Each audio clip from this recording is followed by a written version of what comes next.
All right, so this video goes shout out to Izzy. This is Izzy's idea. He's been talking about this stuff with clients all the time, and he thought it'd be a great video to put up for everyone because it changed his mindset. See, we learn all the time ourselves, you know. And the video is going to be on value, on return, right? Spending money and getting a return. Because what I say to my clients all the time is every dollar that we spend, we should be looking at getting a return on that dollar. Okay, that's how we maximize our life. That's how we live our best and our dream life is getting the maximum return we can from every expense, every spending pattern that we have. But the thing people think that means is just financial return, and it's not. Okay, money's just financial return is just one small piece of return out of everything. Okay. And this comes from being conscious with your spending, right? This is where you start to learn and habits, and we train our clients in their habits to make sure that when they're spending their money, they're conscious of where it's going and it's the best thing that they can spend their money on for the best return at that time. Now, obviously, one part for investing, for saving or anything, that is financial, and that's, you know, a monetary return. You know, how much income does it bring, how much growth did it have, et cetera, et cetera. But we do enough videos on that stuff, so let's put that aside, okay? When you're looking at financial return, you want to look at the highest return for the lowest risk. That's what we're looking for, okay? But we know that, let's put that aside. Let's talk about non-financial returns, because to be fair, 90% of the shit you guys will spend your money on has non-financial returns. Obviously, you want to get that up to at least 50 or 60% or down to at least 50 or 60%, but at the present, it's a lot of that. So what are we talking about here? Well, one of the best tricks to do to try and figure out what I'm talking about here is to pretend you're broke for 3 to 6 months. Okay, pretend you're broke. Now, there's two ways you can do this. You can, well, there's three ways. You can set if you got some kind of self-control, you can separate your accounts and just, you know, save X amount and just live on as minimal as possible and see how you feel.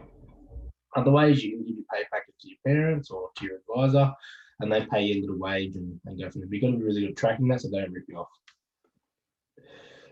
Sometimes a really good exercise to really figure out, because you know, what you really enjoy spending your money on, truthfully, because a lot of the time as we go through life, we build these bad habits and things. We just start justifying expenses for the sake of it's just been there before. So we don't know life without it, right? But it doesn't mean we need it. So a nice exercise is to try and pretend you're broke for 3 to 6 months. Take a journal, right? Take a journal of every month and recoup, sort of go, okay, you know, what did I miss this month? Jot it down. And repeat that process, say, for 3 months. At the end of 3 months, start including what you know, rank what you missed the most and start including them in back slowly back into your plan until you find that perfect balance. Because I guarantee there'll be things that you don't spend your money on that you go, I didn't even think about that. You know, that was just a habit. I was just tapping away or whatever. So I've got some items here to sort of give a more realistic discussion to different valuations of things that that cost different amount of money, right?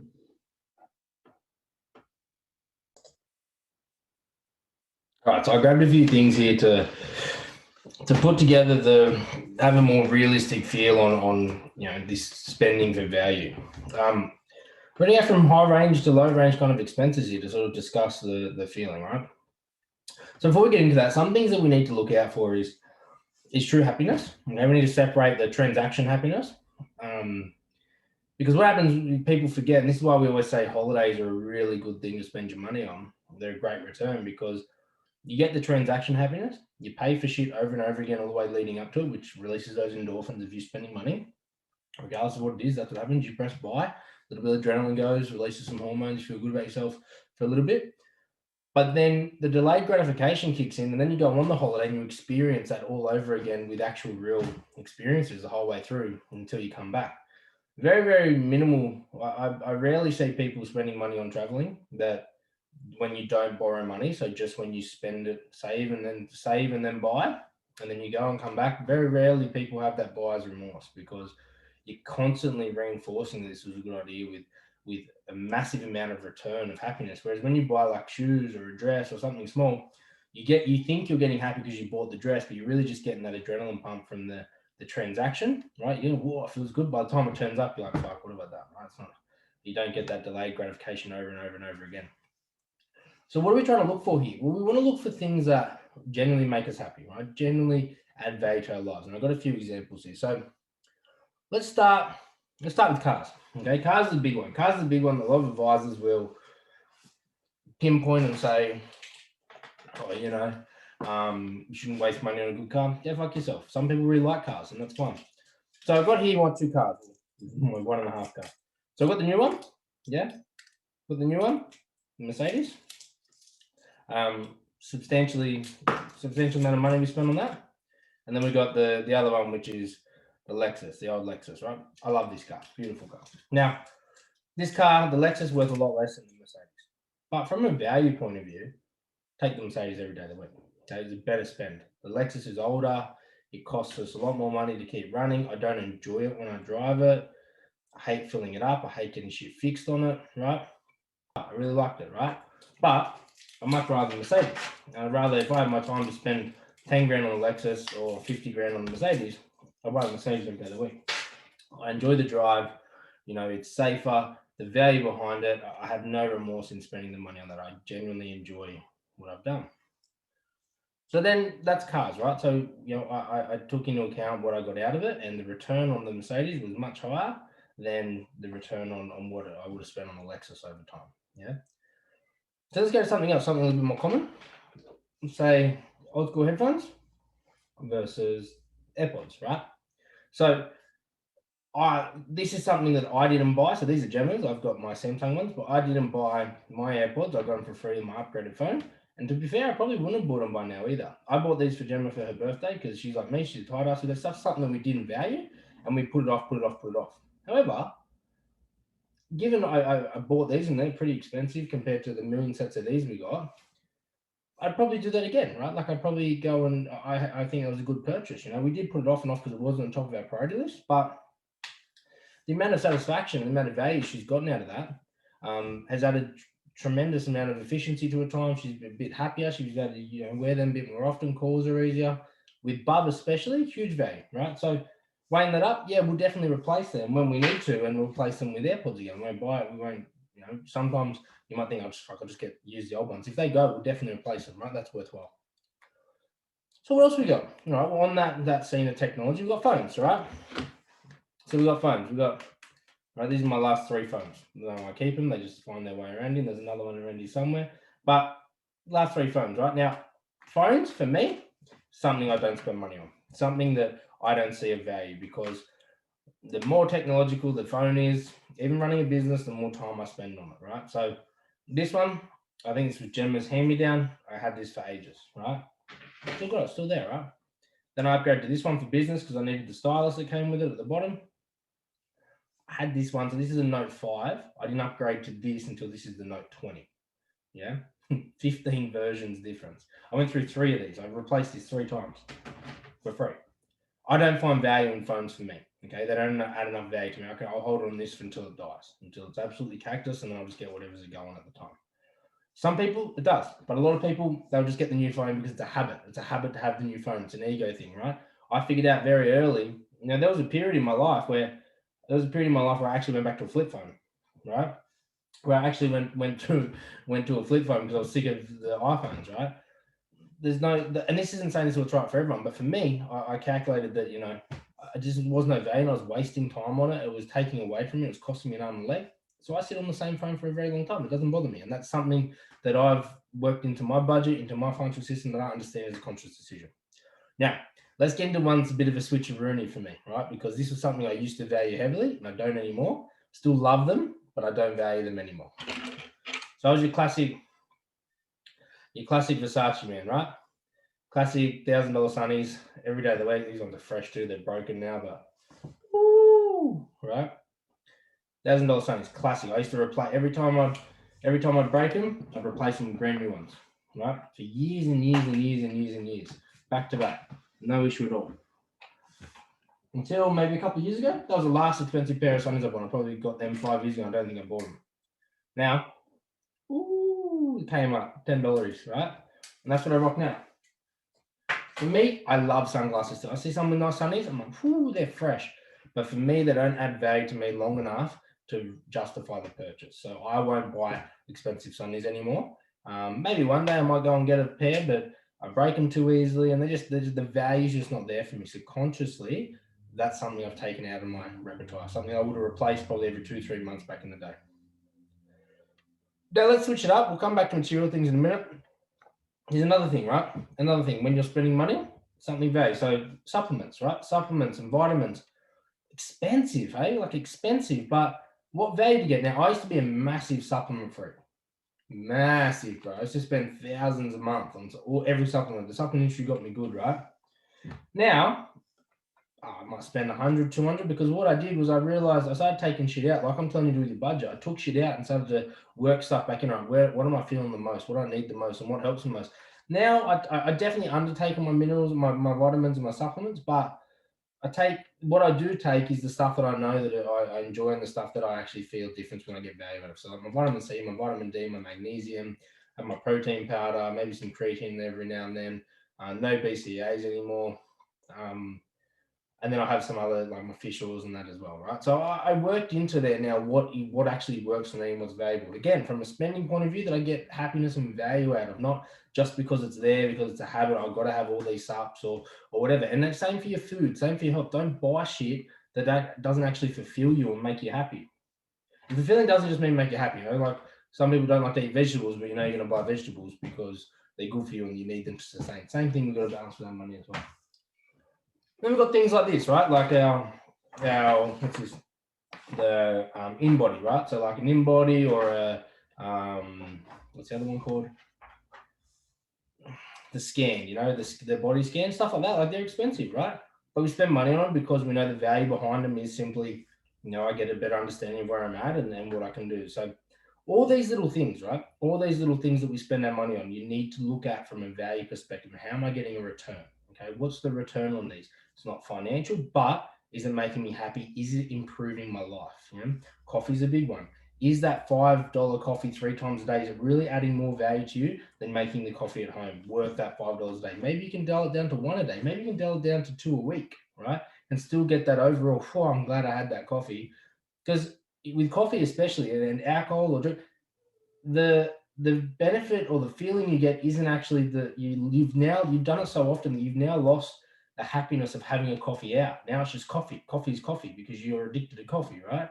So could you dull it down and have more coffees at home for that feeling, and then have 1 a week where you go out and go and bring back the happiness of, oh, I really enjoy a good, you know, make it more worthwhile. I really enjoy that 1 coffee I have out a week. But if you do it 3 times a day, you lose that feeling, right?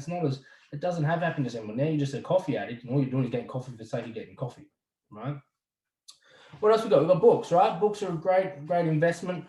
That are non-monetary. They can become monetary, obviously, but we've got 2 types here, right? So we've got the good old Harry Potter. I haven't read that in a while, been watching the movies. But and then we've got my business analysis and valuation master's book, right? So a lot of people say don't waste your money on fiction, don't buy this, and some people can't read business books and they want to read fiction. It doesn't matter what it is, right? This is what I'm saying. Get in touch with yourself as a human being, as a person, and find out what actually makes you happy. If you buy this shit, right? You buy this shit and you fucking hate reading it, and you never turn it into a monetary value or a business value, it doesn't actually make you anymore, then what's the point? What a waste. Don't worry about that. If you buy this and you read it over and over again, and it brings you tremendous happiness, it makes you calm, helps you fall asleep, whatever, that's value, right? And then vice versa, you read this shit and you get bored, right? Just to try and take your mind off you get bored, but this shit makes you froth and, you know, helps you increase revenue, increase business, whatever, then that's a great vote. It's not about what is the right answer. It's about you getting in touch with yourself and thinking for yourself in the way of, okay, what's going to bring me the most return for what I want to do, okay? Now, a couple more, and get to a bit more materialistic stuff here now, like I did at the start, I'll bring it back. So watches are something for me that I love, right? Fucking love watches, but not about price and value, right? So we've got 2 very different price pointed watches here. These are my 2 favorite watches in my collection, right? 2 very, very different price points. Both as valuable to me as each one, yeah? So this one, obviously a lot more. This one, cheap little Jag watch, but I love it, right? I don't know why, I just love it. But buying this, super expensive. Buying this, you think, how do you get the value out of it? This has got more meaning to it in different terms than just how much it's worth and what it is, right? It's an achievement, an accomplishment. It feels good. It brings all these different things, right? It's a bit of an asset, I guess. This one, you can buy hundreds of these for one of those. I love it just as much. It's a beautiful watch. I love the look of it. I wore it for my wedding, and my wife bought it for me, and I just really like it, right? And it's probably, arguably, it's probably a bit. It's more valuable to me than that one, in the way of how much it costs versus what it brings to me. But when I spent my money, right? When I spent my money on either one of these, that was the same conversation I had with me, regardless of the price point. I had the same conversation about what it was going to bring me, and on both times, I never regretted either one of those. Okay. All right, last one. Big point. Engagement and wedding rings. All right, so that's my wedding ring and Gemma's wedding and engagement ring. Right. And then I got my everyday one there. Now, this is something that would help with as well, is understanding.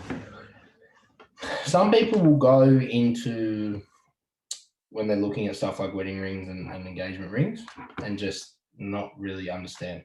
I didn't understand at all.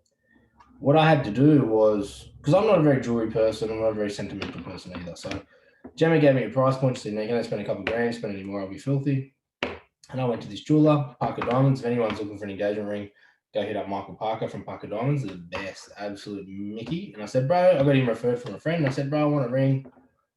Here's how much I'm willing to spend. Here's what I want." And he just laughed at me. He's like, "Bro, you're not going to get anything for that, right? That's trash." I said, "Look, just educate me." And did he educated me, explained to me, and showed me the value, right? Showed me the value. He said, "Look, what do you want?" I said, "I want at least a carat. I want it to be Tiffany. I want it to look rah. I want it to look Mickey Mouse. I want it to be on platinum." And he said, "Right, how much you want to spend?" I said, "I don't know. So you tell me." And he said, "Right, between 10 and 20 grand, I can get you this, bro, right?" So we've picked a price point, and I sat down and I thought about it to myself. I thought, well, hang on, let's justify this for a second properly. I don't want to get a ring that forever, it's crushed my savings, but I want it to mean a lot to her. And yeah, like diamonds are an overvalued commodity, and there's very different things that you can argue about them, which I understand from an ethical and a sustainable point of view. But I thought Gemma wanted a diamond. She wanted this certain ring, and I thought, if I'm going to be married for the rest of my life, we're going to be married for at least 40 years, 50 years. The value of that ring year by year, if I say it's a premium, is going to be next to nothing. You can definitely afford it. To resume what I was saying about the rings, yeah, you gotta look at it from a value point of view across how long you're gonna get benefit out of that thing, right? Much like you would an investment, right? You're gonna invest in something financial. You want to know what your return's gonna be, not just 1 year or 2 years, but every year you hold that investment. It's the same thing: watches, cars, phones, supplements, everything, right? Like, what's the return coming out of it? I guess something else, we talk about like your Spotify's, your YouTube, all those premium subscriptions, TV subscription, Netflix, Stan, etc. They're big ones, they're only little amounts, but how much of a return are you getting having all of those, and compared to if you just have one? Foxtel's a big one. Foxtel's sort of dying out. When we got KO and all that stuff, can you build the same happiness with a lower price?